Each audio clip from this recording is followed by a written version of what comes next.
നമസ്തേ, എല്ലാവർക്കും ദേവി കൃപ റെസിപ്പിയിലേക്ക് സ്വാഗതം.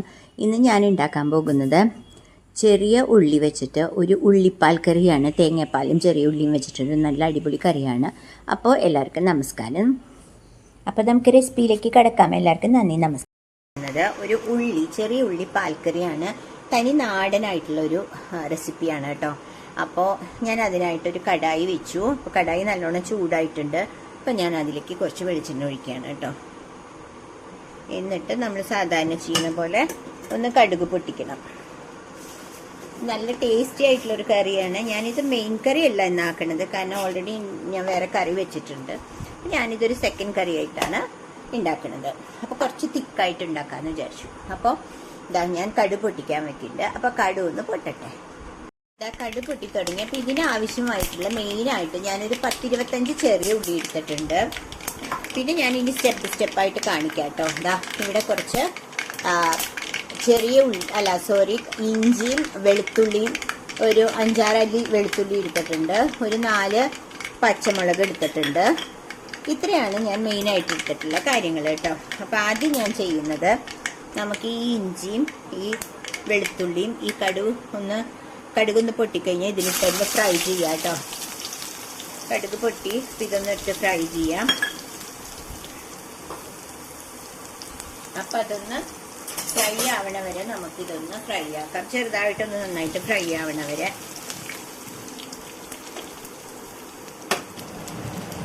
കടില് ഇതൊന്ന് ഫ്രൈ ആക്കുക. അതിൻ്റെ കൂടെ തന്നെ ഞാൻ ഈ പച്ചമുളക് ഇട്ടിട്ടുണ്ട് കേട്ടോ. അതും ഒന്ന് ഫ്രൈ ആക്കുകയാണ്. പിന്നെ ചെയ്യുന്നത്, ഇത് ഏകദേശം ഒന്ന് ഫ്രൈ ആയി വരുമ്പോൾ ഞാൻ ഈ ഒരു 10-25 ചെറിയ ഉള്ളിയും കൂടി ഇട്ട് ഒന്ന് വഴറ്റുകയാണ് കേട്ടോ.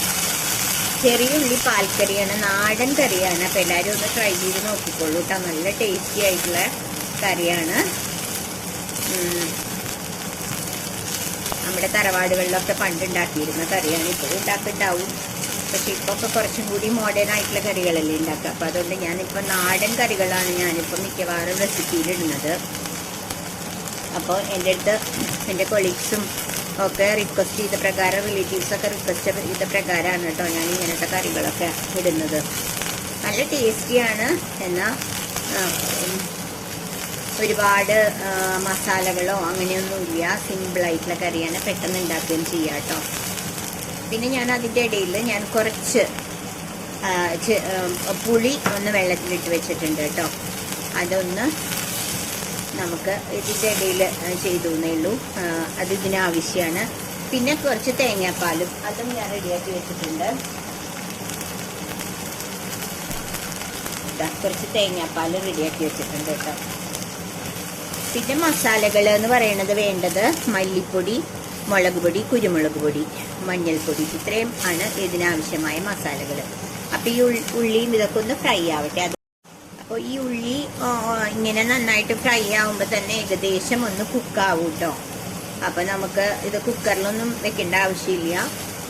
കുക്കറിൽ വെക്കുകയാണെങ്കിൽ ഉള്ളിയുടെ ഒരു കുക്കിംഗ് ടൈം എന്ന് പറയുന്നത് 1 വിസിലാണ് കേട്ടോ.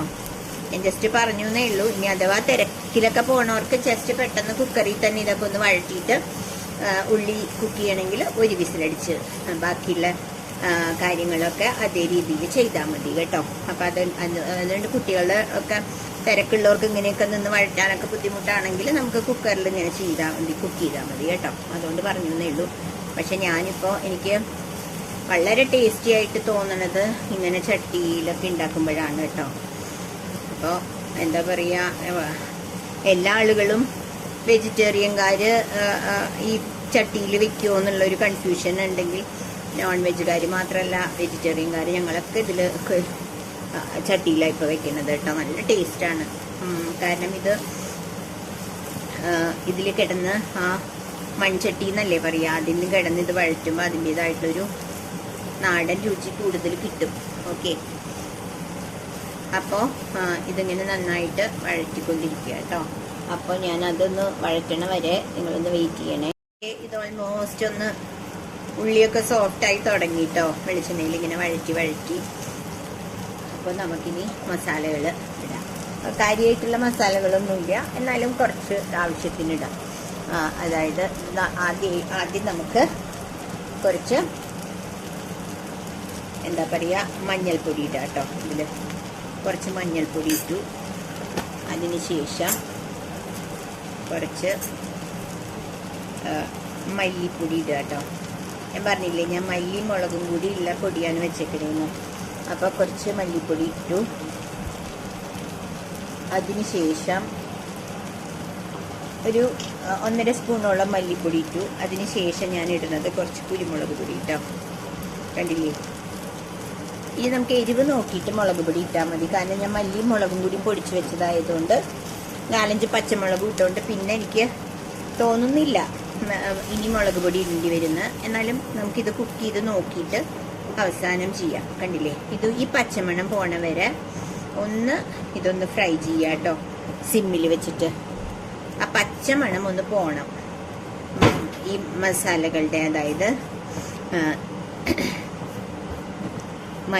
മുളകും മല്ലിയും കൂടി ഞാൻ ഒരുമിച്ച് പൊടിച്ചു വെച്ച കാരണം ഞാൻ അങ്ങനെ പറയുന്നില്ല.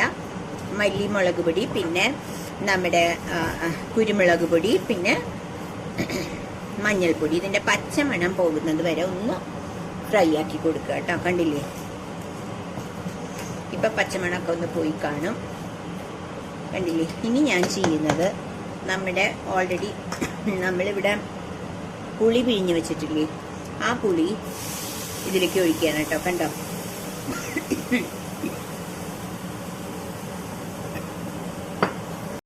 അപ്പം ഞാൻ ഇത്രയും പുളി എടുത്തിട്ടുള്ളൂ കേട്ടോ. ചെറിയൊരു പീസ് പുളി എടുത്തിട്ടുള്ളൂ. ഒരു ചെറുനാരങ്ങ വലിപ്പം പോലും എടുത്തിട്ടില്ല. അപ്പം അത് ഞാനൊന്ന് ഇതിലേക്ക് ഇട്ടിട്ടുണ്ട്. പിന്നെ നമ്മൾ ഇതൊന്ന് കുക്കാവണല്ലോ. കാരണം തേങ്ങാപ്പാൽ ഒഴിച്ചിട്ട് പിന്നെ നമ്മൾ തിളപ്പിക്കേണ്ട ആവശ്യമില്ല, ഒന്ന് പതഞ്ഞാൽ മതി. അതുകൊണ്ട് ഞാനിപ്പോൾ ചെയ്യുന്നത് കുറച്ച് ഉപ്പും കൂടി ഇടട്ടെ. ഇപ്പം നമ്മൾ മസാലകളൊക്കെ ഓൾമോസ്റ്റ് ഇട്ട് കഴിഞ്ഞു. കുറച്ച് ഉപ്പിടാം കേട്ടോ ഇതിനാവശ്യമായിട്ട്. ഇതിൻ്റെ പേര് തന്നെ ഉള്ളിപ്പാൽ കറി എന്നാണ്. ഇത് നമുക്കിനി ഉള്ളി ഒന്ന് കുക്കാവാൻ വേണ്ടിയിട്ട് നമുക്കിതൊന്ന് ഒരു 5 മിനിറ്റ് വേണ്ടി വരില്ല. നമുക്ക് കുറച്ച് നേരം ഒന്ന് അടച്ചു വെക്കാം കേട്ടോ. അപ്പോൾ ഇതൊന്ന് കുക്കാവണ വരെ ഒന്ന് വെയിറ്റ് ചെയ്യും.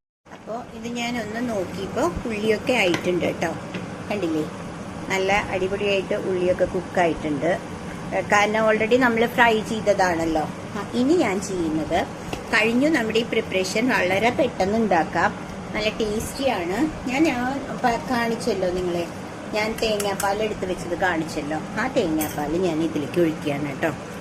കണ്ടില്ലേ? തേങ്ങാപ്പാൽ ഞാൻ ഇതിലേക്ക് ഒഴിച്ചു. എന്നിട്ട് ഒന്ന് പതയണ വരെ നമ്മൾ ഇതൊന്ന് ഇളക്കി കൊടുക്കുക കേട്ടോ. അപ്പം അതൊന്ന് ആവട്ടെ, ആ പതഞ്ഞ് വരട്ടെ, അതുവരെ നമുക്കൊന്ന് വെയിറ്റ് ചെയ്യാം. ഓക്കെ. അപ്പോൾ ഇത് ഓൾറെഡി ഒന്ന് പതഞ്ഞു. അപ്പം ഞാൻ ഗ്യാസ് ഓഫ് ചെയ്യാണ് കേട്ടോ. തേങ്ങാപ്പാൽ ഒഴിച്ചിട്ട് അങ്ങനെ തിളപ്പിക്കണ്ട. പിന്നെ വേണ്ടത് ലാസ്റ്റായിട്ടോ, ഫൈനൽ സ്റ്റേജായി ഞാൻ ചെയ്യുന്നത് കുറച്ച് കരിവേപ്പില ഇടുകയാണ്. ഇത് നമ്മുടെ തറവാടുകളിലൊക്കെ പണ്ട് ഉണ്ടാക്കിയിരുന്ന മെയിനായിട്ടുള്ളൊരു കറിയാണ്. ഇപ്പോഴത്തെ കുട്ടികൾക്കൊക്കെ അറിയുമെന്ന് പറഞ്ഞുകൂടാ. നായൽ തറവാട്ടിലും നമ്പൂതിരി ഇല്ലങ്ങളിലൊക്കെ ഉണ്ടാക്കിയിരുന്ന ഒരു റെസിപ്പി ആട്ടോ ഇത്. എന്നിട്ട് കുറച്ച് കരിവേപ്പില ഇതിലിടുക. നമ്മൾ ഓൾറെഡി കടുക് വറുത്തിട്ടിട്ടുണ്ട്, അതുകൊണ്ട് നമുക്ക് ഒരുപാട് വെളിച്ചെണ്ണയൊന്നും പിന്നെ ഒഴിക്കേണ്ട ആവശ്യമില്ല. എന്നാലും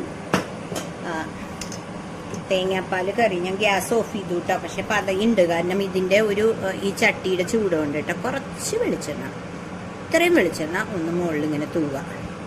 അതോടെ ഈ കറിയുടെ എല്ലാ പ്രിപ്പറേഷനും കഴിഞ്ഞു. അപ്പം നിങ്ങളെല്ലാവരും ഈ ഉള്ളിപ്പാൽ കറി ഒന്ന് ട്രൈ ചെയ്യുക.